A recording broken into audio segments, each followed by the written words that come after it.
Hey folks, Happy New Year. Welcome to 2025. It's Jeremy Kirkland and you're listening to Blammo. How we doing? Things are not so great here. I'm currently, as I'm recording this on Sunday evening, I'm snowed in, literally. Like we got that ice storm, that ice storm everyone was talking about, ice and snow. It's here and I'm stuck in my house under a blanket. But it's fine. I got electricity. I got some sweaters. I got a blanket. I got cozy socks, and I'm just down here in my studio recording, and it's all good. I got plenty of coffee too, so we're gonna be just fine. But how's everyone doing? Did you all make any resolutions for 2025? Not that I can hear you. Of course, I care a little bit, but some people's resolutions. Let's just be honest. You always got that friend, and his resolutions like something stupid. It's like, I'm gonna read this book, or I'm gonna make a chart every day or something. All right, man, you be you. But enough of that. We had a good year over here. A huge shout out and thank you all to everyone who listened and tuned in this past year. Biggest year yet. Who would have thought? Everyone that sent out kind words and feedback and more. We felt all the love. It was good. I spent most of the holidays with the fam planning for PT, for Pity Womo, however you want to call it, and Milan. And more importantly, listening to records. A lot of new records are coming out this year. It's going to be a good year in music. One of them we're going to talk about in a second here, but I got the chance to hear the new Bartees Strange record. And I'm not going to lie, I've pretty much had it on rotation, nonstop since. Bartees, he's just an incredible musician. And when you think about like how music, there's not really genres anymore. It's great. It's just good music. And he is a phenomenal musician and songwriter. His new record, Whore, comes out on February 14th on 4AD. Happy Valentine's Day.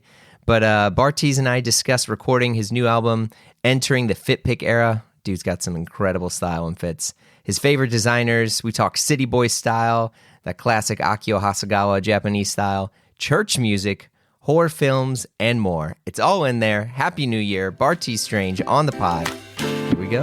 Little backup. How you doing, man? I'm good. How are you doing? Good. I gotta say, I did maybe on like my fourth or fifth listen of the record, and we got to talk about those drums. They're the best sounding drums I've heard in like the past like 5 or 10 years sonically. It's so good. Please, before we get into it, because I have a gajillion things to talk about, can we just discuss the sonic sound of these drums? Yes. I went in on the drums. That's for sure. There's a lot of different kind of like per song. I approached the drums completely differently. It was kind of like I wanted to do stuff where it was like, okay, I want like for the rap songs, I want more organic drums. For the rock songs, I want to kind of process the drums like a rap song, like a lot of tape, a lot of saturation, and I wanted the drums to be loud. I felt like for songs like Sober, Backseat, for Baltimore, I was really chasing a very like close mic Fleetwood Mac-y kind of like the kind of like pop on the drums, which took forever. And it was a lot of tricks, like running stuff through like the Dolby Imager hardware units that Fleetwood Mac used to have. To get the drums really flat and wide, and just like there's like no dynamics on the drums. It's just like it's like so flat. I don't know. Like it's sad, and like great rooms and great players. I kind of looked at the drums like any other instrument. So on any given song, there could be 3 drummers. Like me doubling the drums. Okay. Me playing the drums on the left headphone while Victor's playing right down the middle, and me doing fills, and Victor just playing the hi-hats. Like really getting kind of crazy with not even worrying about like, oh, like what drummer plays on which. It's like, oh, well, Jordan sounds the best on the chorus, and like I sound the best on the bridge, and Victor sounds the best on the verses. So who cares if it's 3 different drum rooms? Let's just like put it all together and run it. This is full album mode. This is not let's capture the live sound. This is production. Yeah. It was like, let's just freak it. Like how do we make it sound wild? And it's so fun. Like I love how the drums sound on this record. It's like Kanye made a rock record. Dude, okay, so I was like going to mention that, but I'm like, like Kanye is like, is that even a thing? Is someone going to get pissed off at that? But like, this is very, it's a very luxe production in the sense that it sounds like you had unlimited budget. And, you can correct me or not. Don't care, whatever you want, but it sounds like a very rich record. This is major label sounding. Like this is it's good. It's very, very, very, very good. And I'm such an asshole with music. But I was like, oh man, I got to give him flowers on these drums. They're just so good. Man, thank you so much. Songs are great too, obviously, but like that's a given. We already know that. Well, thank you. That means so much to me. And there definitely there was a limited budget. The budget was limited, but we did it, Yeah. I mean, it's good. So from start to finish, how long was this? Because you've had some songs that are kind of like lingering on here. Like, I mean, I don't know, maybe a couple I'd heard live before. I've seen you live a few times. Phoebe Tour, and I think another one. But walk me through some of this process. Yeah, I mean, I started working on this record 2021. Okay. And dang, 2020. I mean, as soon as when Live Forever came out on that day, I was with my friends, like writing. And that's when I wrote Sober. That's when I wrote like Baltimore. That's when I wrote Too Much, so those are like early songs I've had for now almost 5 years that I've just kind of tweaked. And I never have ever had music that long that might be why you're saying this sounds so luxe and so huge, because it's like, I always feel like you either have time or you have money. And it's like, and if you don't have money, you should spend a lot of time. And sure. I spent a lot of time trying to make it sound like I had money, and mission accomplished. Yeah. And I have a lot of really good friends, like people who are great producers and great engineers. And we're at that point in our lives where we've all been doing this long enough to where, we have friends with studios and we have our own gear and how we make things. So it's like this fun process of like making things in your basement and then taking it to Electric Lady. And then, you know what I mean? Like, so sure. you get both super, super ugly and super perfect. And then you create this whole new world in between, Yeah. Yeah. Mm-hmm. I mean, I don't know what board you are on some of these things too, but it's just, the reason why I say this is because I'm very anti overly compressed music. You know what I mean? Where it's just the loudness level it like just doesn't make sense. Like you can't hear the space, you can't hear the intimacy of the recording. Mm-hmm. It's just like, oh, this is loud. Mm-hmm. Like that's it. And you have it's not too compressed. It's not too, there's a room. I can hear some of the room in your vocals. The guitar sounds nice. It's not too clean. It's I mean, we won't hang on this all day, but it's very, very good. Meets the car and the headphone test, which is usually one or the other. Great. I'm glad. I mean, Andrew Sheps mixed it. So, okay. I mean, he's great at that. It's cool you said you love the drums, because the reason I picked Andrew to mix it was because, he did like 99 Problems and a bunch of rap records, but he also does rock records. And I feel like people who can do both really well understand low end. And low end is like the most important thing. And being able to like manipulate low end and make it hit and keep everything else dynamic and clear. That's a tough thing to do. That's like a very pro thing to be able to do. And he did that well. Yeah. How's it been sitting with these songs that you've had them so long? Like in terms of, I mean, songs like Sober, I mean, that's a heavy song. I mean, production aside, like it's pretty emotional. And how's that been for you, just kind of like sitting with it? Oh, I mean, I've sat with them for so long, I almost forget how much they mean. And then, I have these moments where I have to play them live. I've been doing some solo shows recently, and I've just been like, oh, I don't know if I can get through this. Oh, shit. Because it's just been something I've been playing with on my computer. When it's there, it's kind of emotionless, Yeah. You're just like, okay, like the snare's not popping. How do we get the snare to pop? That's it. That's the problem with the song. You're not even thinking about the song. So now I'm like, we're getting sets together and we're kind of thinking about the tour and the show and the production. And it's like, okay, like now to reacquaint myself with what these songs mean. And that's fun and sad and weird. And it's a whole emotional thing that you forget you have to go through. And then you're like, oh man, that's a part of this too, So. Yeah. Because are you an eyes closed singer? I feel like you are. I don't know how. I wasn't sitting that close when I saw you in St. Louis with Phoebe at that outdoor. I remember that. It's like an outdoor amphitheater thing. Yeah, it was like during COVID, so everyone was, because the show I think was supposed to be indoor and then it got moved for COVID stuff. But yeah, I mean I think for a lot of people, no one had heard of you. And I'll say this for listeners. This is super early on in like the pandemic's going to get better. So like people now know what's going on, but they, there's still a lot of optimism and we're there. And most of the people that are there to see Phoebe, and Bartees comes out, and everyone just like, if you've been to live shows, and I'll just say this, like a lot of times people are not always paying attention to the other band. It's a blessing and a curse to be like on a support of a huge band. But you came out there and everyone just kind of like stopped and like started moving away from the merch line, started kind of like going back to their seats, and people were floored.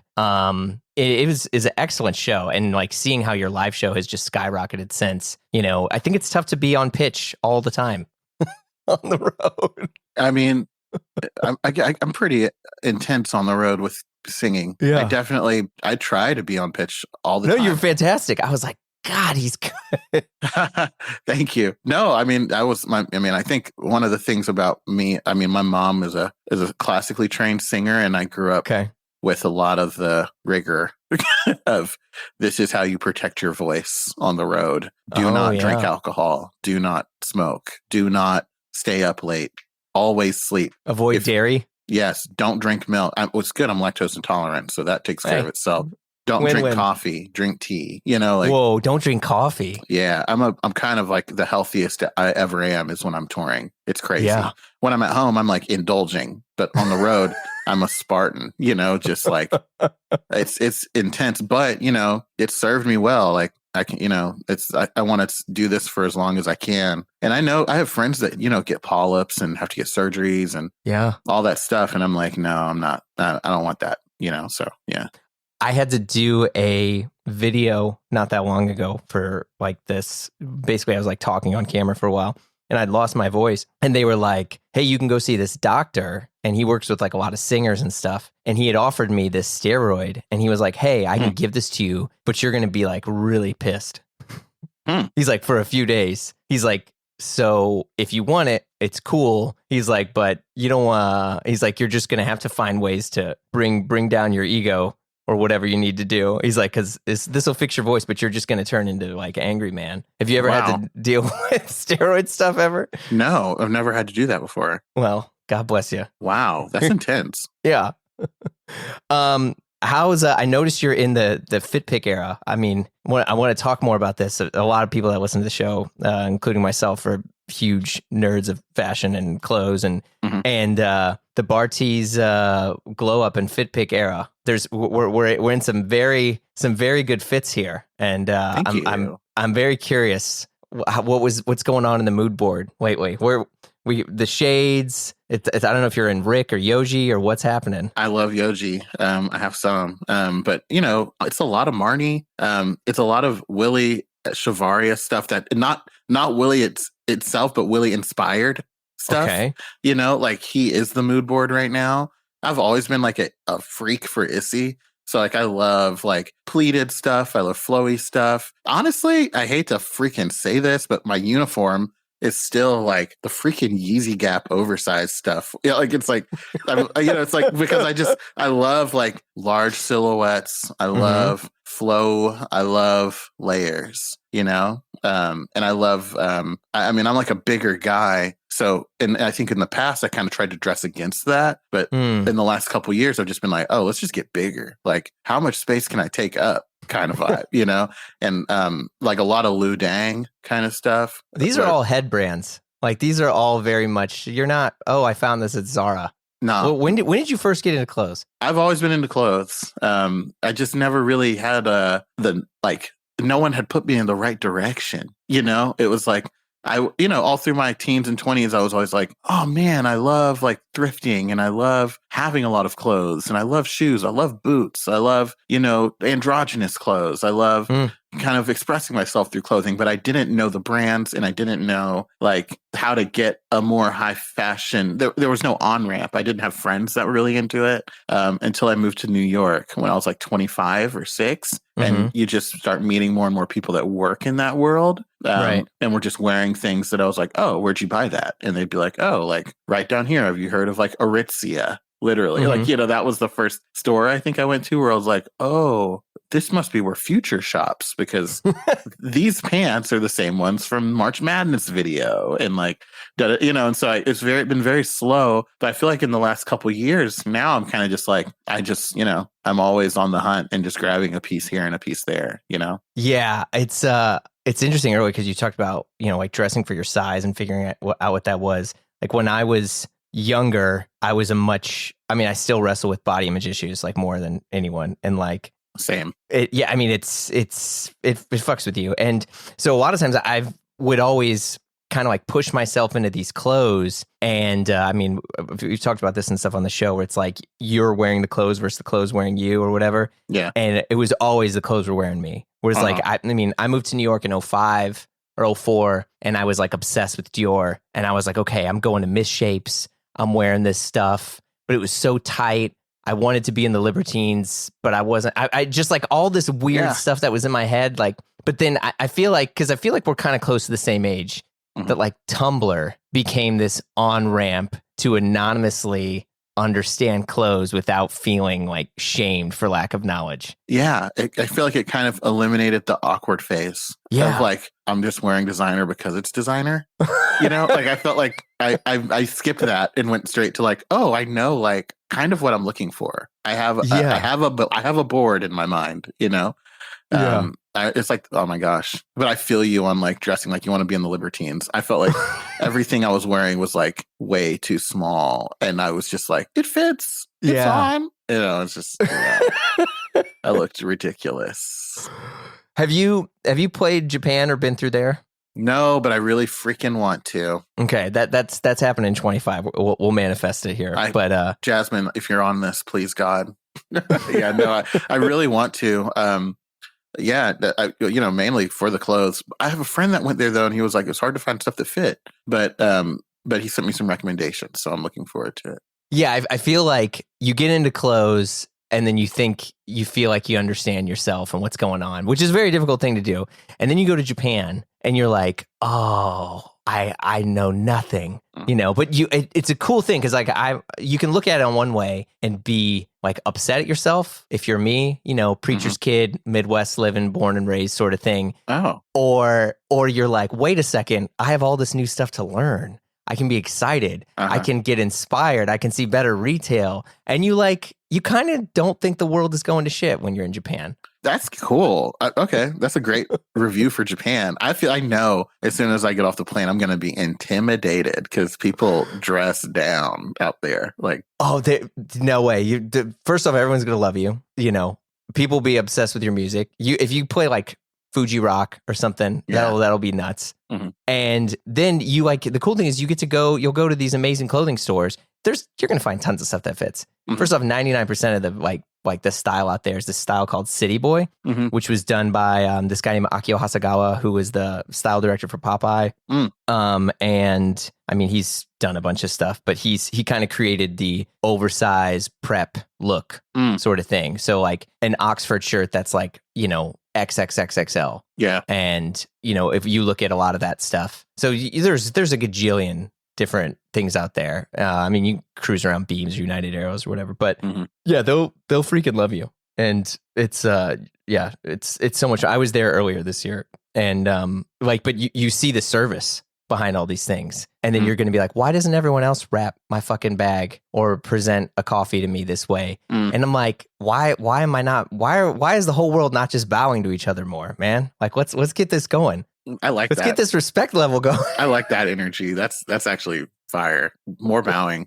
Also, I think just like mask culture, I'm like, people should just wear masks generally. Like, right? Yeah. I feel like in Asia, it's like way more of a culture around just like wearing masks, taking care of each other, etc. It's the difference between a collective and an individualist mindset. You do better for everyone else versus, we're here in America and it's just like the only way I can get up is if I use you as the stairs. Yeah, no, for real. Yeah.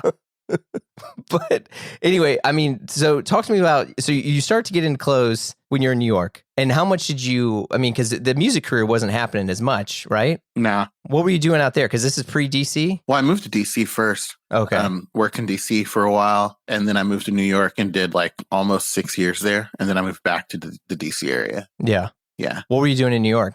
I was a consultant. I worked for like a firm called Berlin Rosen. I was a senior associate there, did a lot of like labor campaigns and did some work for Samsung and did some work for, Color of Change, bunch of huge NGOs. And then I left and started working at MakerBot, which is a huge 3D printing company. I was their comms director. And then I went and started working for a environmental justice nonprofit called Climate Nexus. And I was their partnerships director and did that for a big chunk of time. But all the while was just playing in hardcore bands and country bands and jazz bands and just trying to figure it out, learning how to record, buying gear because I had a job. So I was like buying tons of gear, learning how to use it and, writing songs. Mm-hmm. Yeah. Wait, hold on a second. Okay, before you send that DM or text that friend, I know what you're thinking. You're ready to buy your first serious watch, or in other cases, maybe your fourth or your fifth. But look, man, it's hard out there. It really is. From this dealer or that store that wants the purchase history or whatever. I mean, you're just, I don't know, you're almost ready to walk away from the whole game. But fear not, my friends. Check out Bezel. Bezel is the trusted marketplace for buying and selling your next luxury watch, with expert in-house authentication on every purchase. With over 18,000 watches listed right now, as of the time I'm recording this, from a mix of professional dealers to private sellers, you're just going to find what you're looking for. But wait, I know. You're like, Jeremy, I'm sorry. They don't have that X Rolex or that insane Omega. Well, reach out to them. Bezel has a real team of real people.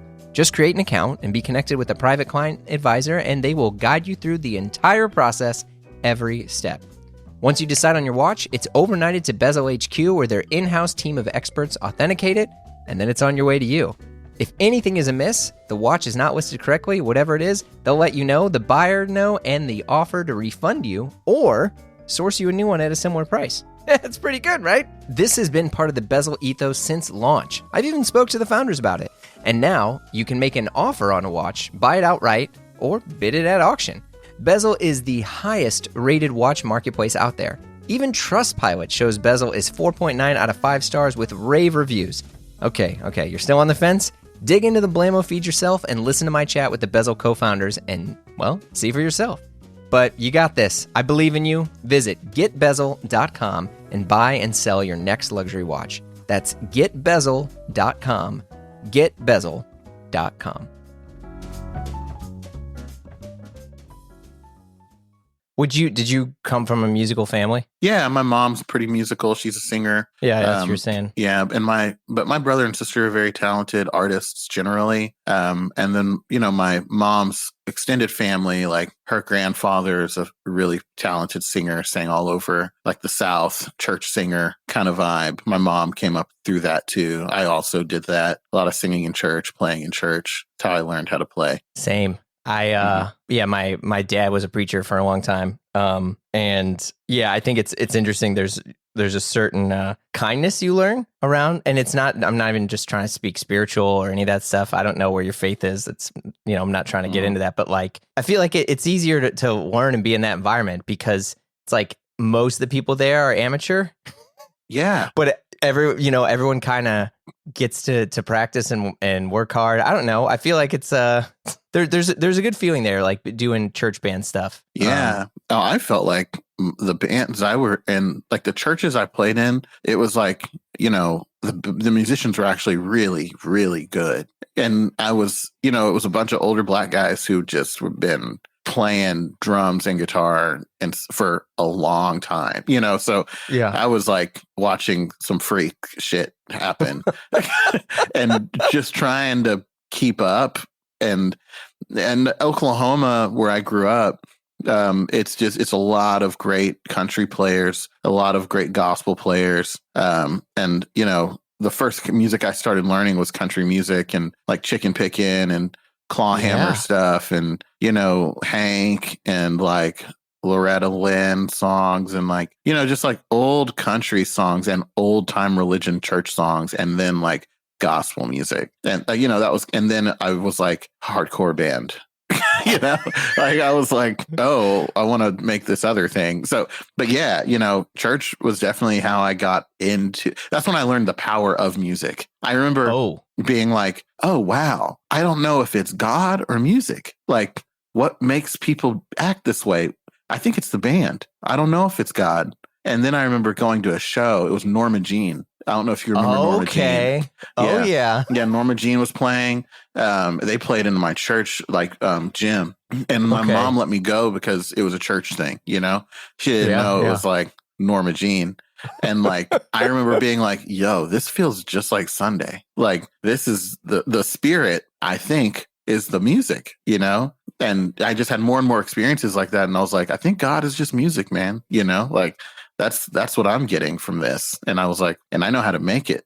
So well, and it's live music, because I think like there's stuff, you know, I don't ever find myself just throwing on a gospel record, and I'm embarrassed to admit that. Mm-hmm. But if I am ever at a church and I hear like good church music, I'm just going to start crying. I'm going to start crying. I feel it in my chest. I feel like, I don't know what it is.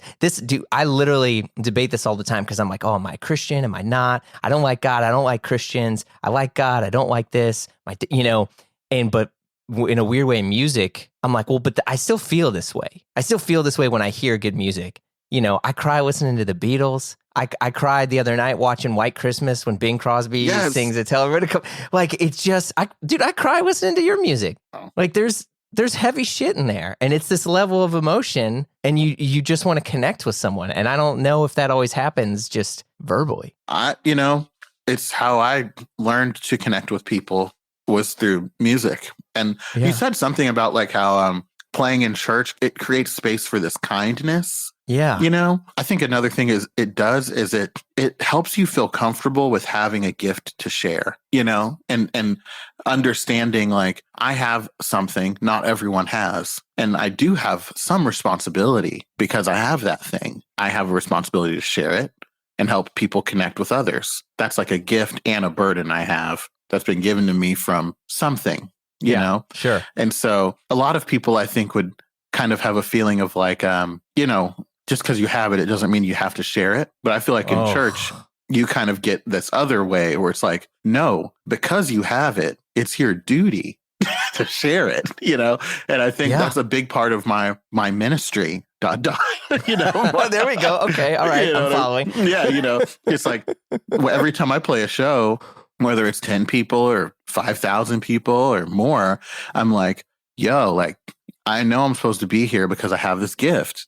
And I can use it to connect you with the person standing beside you. And that is powerful.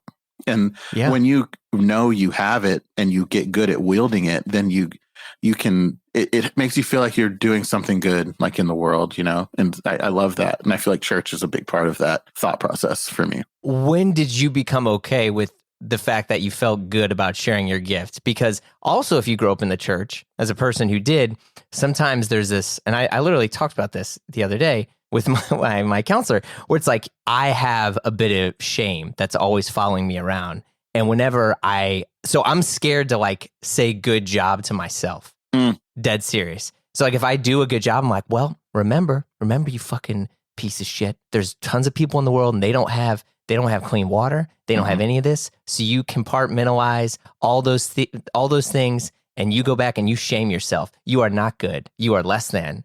Oh. And then you're like, I mean, dude, you are speaking to the choir. I mean, I don't think I can enjoy. I'm so much better at this now. Thank therapy and time, getting older, and just being like, this is unsustainable to be this hard on myself so consistently. But you know, it's like I used to have this pattern where as soon as I would finish something, I would start something, because I never wanted to feel the I felt like as soon as I got happy about something or was like, oh, good job, that it's almost like I'm not grateful enough for it. Ooh. You know? You know exactly what I mean. Yep. Wow. Yeah, I mean, that's what, and it's like, instead of doing that, just be like, yo, thank you. This was great. Next thing. Let's just keep going, Yeah. And instead of like stopping and being like, wow, I'm really proud of myself. Like that record really was good. You're just like, we'll start making the next one. The work has to be done, like that's something that takes a long time to get over. Do you give yourself days off? I take a lot of days off now, maybe too many. I mean, I've kind of this year, I've done a lot of work this year, but I've also done a lot of fuck it, like there's something that I've really latched onto, a mantra that someone told me like years ago, which I feel now, which is there's no such thing as a musical emergency. It does not exist, period. Oh, no one is going to die ever, and no gig is the last gig. You're always going to get another shot. It's like, and I think I grew up very life or death, very perfect, very parentified. Like I was like the oldest who was like a deputy parent, raised my other two brothers, my brother and sister, like very good grades, football player, all state, college, just like I was a keener, and I didn't enjoy much. I just like was just checking boxes my whole life. And so at this stage of my life, I'm like, man, I don't care. Like I want to do what I want to do most of the time when I want to do it. And, and I'm going to, I'll meet a deadline, I'm respectful. I'm not going to hold up anything there's the for big anyone. Difference right there. Yeah. But this isn't the hedonism you're saying. This is just being okay with yourself and being proud of what you've done. Yeah. And when people are like, I need this now, I'm like, I have stuff I'm doing today. It's like I got a life though. It's like the days of me stopping everything for something are kind of. I was a consultant for 10 years. Like that. That's when I did that. I don't want to bring that energy into this thing that I really love. So I try to set good boundaries and get things done, but not hurt myself. Yeah, I mean, and now obviously you're. Yeah, I don't see you jumping back to consultancy post the music career. Like you're in it. You're in you found the way to do it. I hope so. There's some times where I'm like, am I going to have to go back? And then I'm like, no, I'm not going back. I think we're okay. But I have that every day. Every day. I'm always like, I got 2 kids and I'm like, what am I going to be fucking making podcasts when I'm like in my 60s? Like, what am I supposed to do? I'm like, these kids, they got to eat. These organic strawberries aren't cheap, man. Yeah. And I got to get them organic. I got to get them good stuff. Yeah. You got to get the organic strawberries. I mean, I think about that too. I'm like, I don't have any kids, at this stage in my life, but I'm like, what does this look like in 20 years? I'm 35. Oh, dude, you cash out on your publishing and you just chill, man. Dog, I hope that I make a song good enough to where someone those drums are they're gonna pay you back. Dude, you're good. I that's like honestly the goal and the plan. Or also it's like buy enough really rare gear that like in my 60s I'm just like, these were my investments. Start flipping the console, flip the pre's, flip the guitars, but I'd like to keep those things. I want to give them to some starter, someone's doing something cool. That gear is saved my own ass. So when I moved to New York, I worked at Sony before it shut down as like a night engineer. And I remember I was doing a session with Chad Blake and I was like, I was lowly, I'm like cutting up Pro Tools and Logic and stuff. And they found out that the studio was going under and immediately everyone just people are like, well, what's going to happen with this Neve board? And they're like, oh, it's getting junked. They're like, what's going to happen with all these like old Vox teardrop guitars and all these other things that we have just in the studio? Getting junked. It's getting junked. And so the person that was in charge of the studio, I won't name names, was like, yo, everyone, take some Phillips heads, go to town, get yourself set up. And so people are ripping channels out of these Neve boards. They're ripping like 1081s and 1073s and stuff. And it was just... And yeah, you're damn right. I got some of those channels. Oh. And then I rack mounted that shit and I use it to pay for my own record. Yes. I mean, dude, I fear that those days are behind us, because I feel like all the studios already went under, I'm waiting for some more to go under. I'm like, please, somebody call me and just be like, Bartees, get your ass up. You have 2 hours to get here, because I need that to happen. I need one of those experiences. Yeah, I mean, like, I don't know if you're an eBay person, but that's like probably my only addiction I refuse to confront is my late night eBaying and all the weird searches for just like weird Mellotrons or Mhm. old channels, old mics, buying Fisher Price mics and trying to Yes. rip the little things out of there to use. Like I've gone and just messed with a bunch of that stuff, and it's I don't know. I don't know if you're a late night eBayer. I'm definitely a late night reverber and an all day eBayer. I'm always watching eBay. Like I've got some crazy stuff off eBay. What's the last things you've gotten on eBay off the top of your head? The last thing I got off eBay. Oh, bro, this shit is fire. So, are you familiar with CADAC? CADAC. It's a console. Okay. So it's this company that came up around the same time as Neve. Super high quality components, like hand wired point to point, gorgeous stuff. And they're all made in like the UK. They were made from like the 70s through like the early 90s, and then they switched to live sound because they were like, okay, it looks like Rupert is going to take over. Like Rupert's got he's got the Marinair transformer hookup. Everyone likes the Neve stuff. So even though we have the same shit in our boards, that's where they're all going. So let's do live sound. So they start doing live sound, but there's a few people that will buy these boards and restore them, and they're beautiful. And I found like a 25 channel CADAC console, EQ preamp, direct outs on every channel, beautiful board. And the guy had it listed for like 25,000, which was a great deal. It's like, we're talking 1,000 a channel, and these are hard to find and they sound great. And I think I gave him 11. Oh, okay. Yeah. And I was like, yes, that feels good. Yeah. And you got this. How'd you get it over though? Freight. Yeah. Cause that's the hard part is like, man, sometimes finding the deal isn't as difficult as transporting what you got the deal on. Well, he was in New York too, so it worked out. He was the CADAC guy for the United States. Wow. So I want to talk about the horror stuff here too. Yeah. Because we're talking about this record and your life, and the record's amazing. But what is this horror endurance that you put yourself through? This conditioning. I'm really curious about this. Yeah, I mean, I grew up. My parents, first off, my dad loves scary movies. So there's always just a lot of scary movies and sci-fi happening. But, I grew up in Oklahoma, one of the only like black families in my little town, probably county, really. And my parents, I grew up with kind of the horror stories of, my parents' upbringing in the South and like how to stay safe, how to look out for each other, and what the consequences of not doing that are. And I was always kind of a very nervous kid because of that, because I was scared of white people and scared of the country. And when you're a kid, I was a very imaginative kid. So my parents would tell me about stories of people they knew who were killed, or interactions they had with the police that were horrible. Or how old are you during some of these times? Just like your whole my whole childhood. Okay, this is how they kind of prepare you for life. Like, you're a kid, but you're also a black kid, and that's different. You live in a place that like these people will kill you like for real, and we've seen it, and this is how you survive, and this is how you look out for your little brother and sister who don't understand this as much as you're going to understand this because you're a little older, Third parent. Yeah.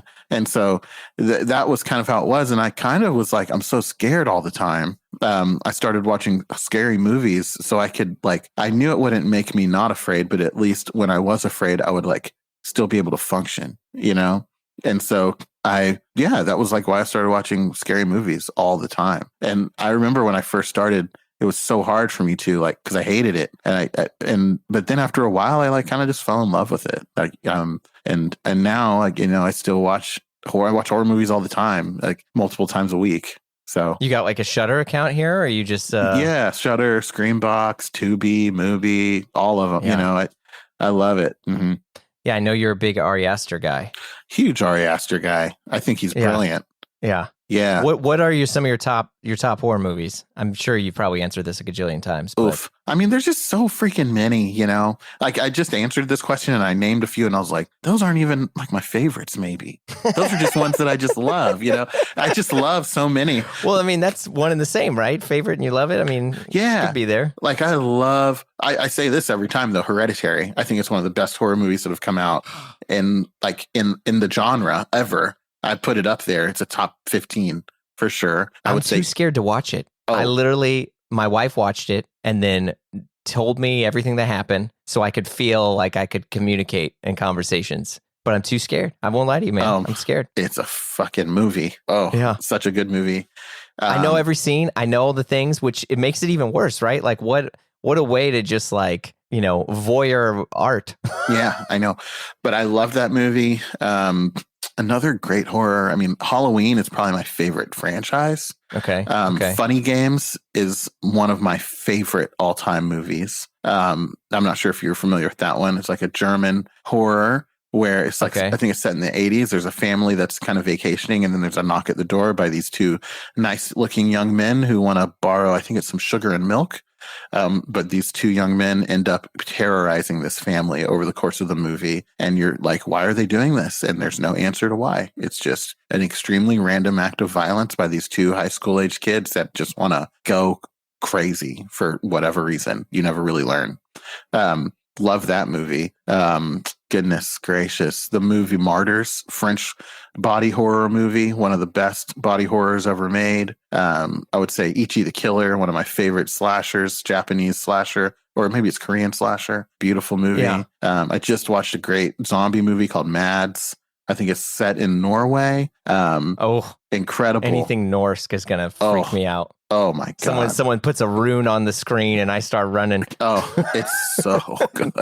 So good. Have you seen The Changeling with George C. Scott? No, I have not. There you go. That is my scariest movie of all time.